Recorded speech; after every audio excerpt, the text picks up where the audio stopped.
Hello, students.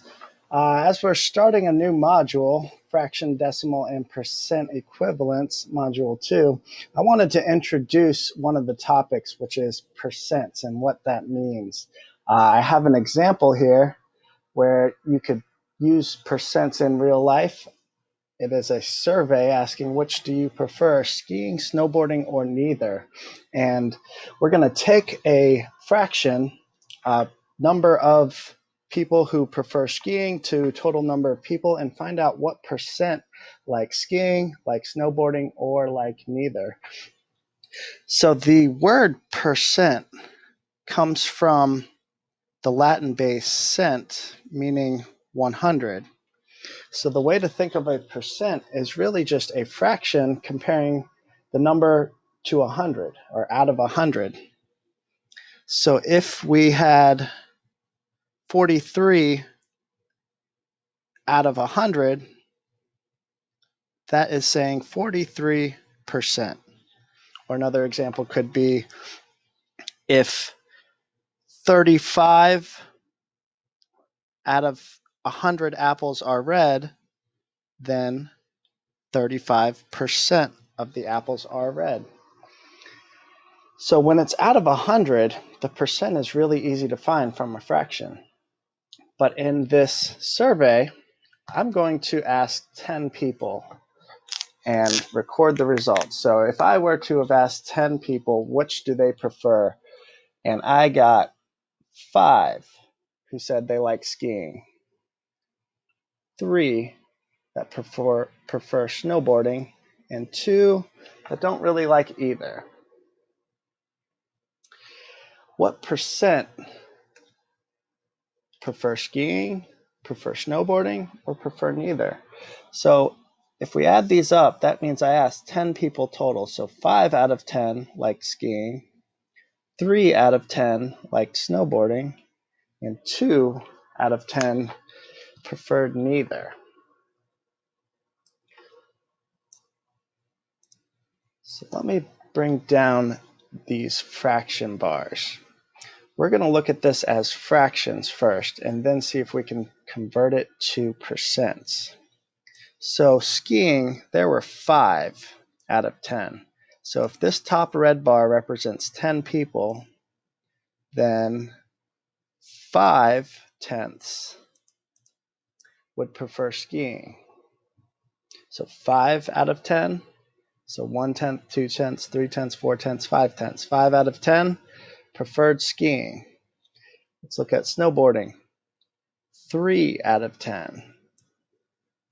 So we'd have 3/10 that prefer snowboarding.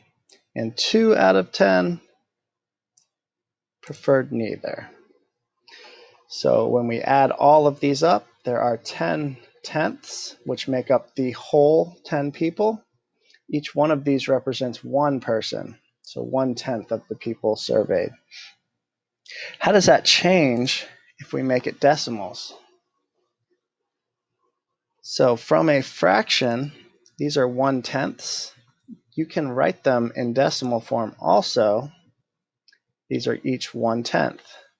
And if you add up 10 of them, you'll get to 1. And this 1 represents the 10 people in the one survey. So 1 whole, or 10 parts, making up that whole.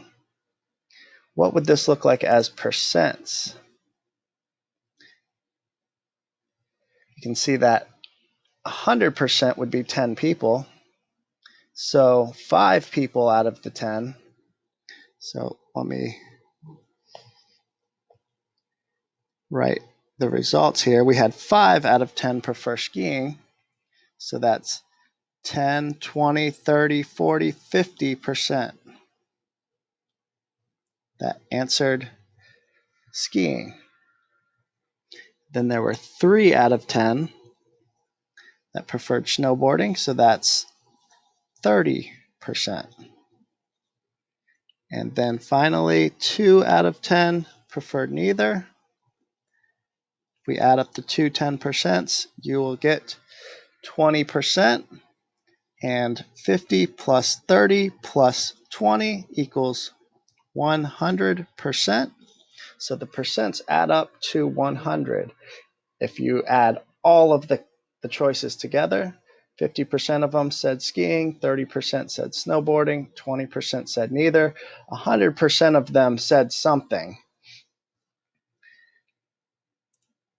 So they all add up to 100% here. How could we do that just from fractions? Take away this. So we know that 5 out of 10 preferred skiing.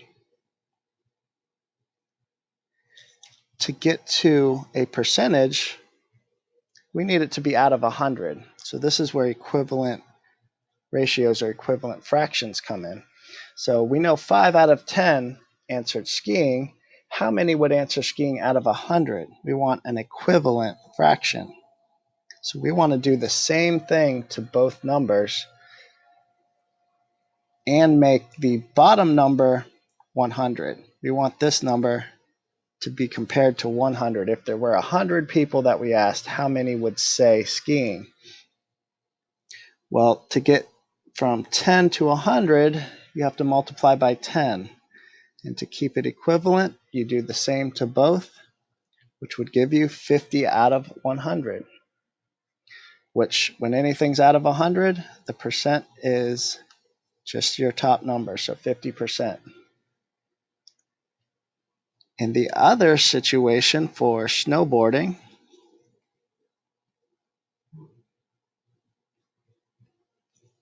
it was 3 out of 10. So now we want to know how many out of 100. So following that same pattern, we want to create an equivalent fraction to figure out what percent answered snowboarding. So you multiply by 10, top and bottom, to get 30%, or 30 out of 100. And finally, neither, 2 out of 10. Well, let's say we simplified this. 2 out of 10, and we divided both of them by 2. And we said that that's equal to 1/5. That's the same thing as 2/10 is the same thing as saying 1/5. So 1/5 of our survey said neither. Could you still do multiplication to get to 100? 5 times something to give you 100. So 5 times 20 gives you 100. So 1 times 20 can give you 20. So we got 20%. This would work with 2/10 as well. If we kept it as 2/10, since they are equivalent fractions, you wouldn't need to multiply by 20 to get to 100 this time. You'd have to multiply by 10. And if we do the same to the top, you will still get 20%. So 2 out of 10 or 1 out of 5, since they're equivalent fractions, both are 20%. 3 out of 10 would be 30%, and then 5 out of 10, or 1/2, could give you 50%. If we wanted to take 1/2 to get to 100 from 2, you have to multiply by 50. Do the same thing on top. 1 times 50 gives you 50 over 100, or 50%. So that's how we can take a fraction, change it to find the equivalent fraction out of 100, and then the percent is really easy to find once we've changed that denominator to 100. All right, hope that helps, and I will see you in class.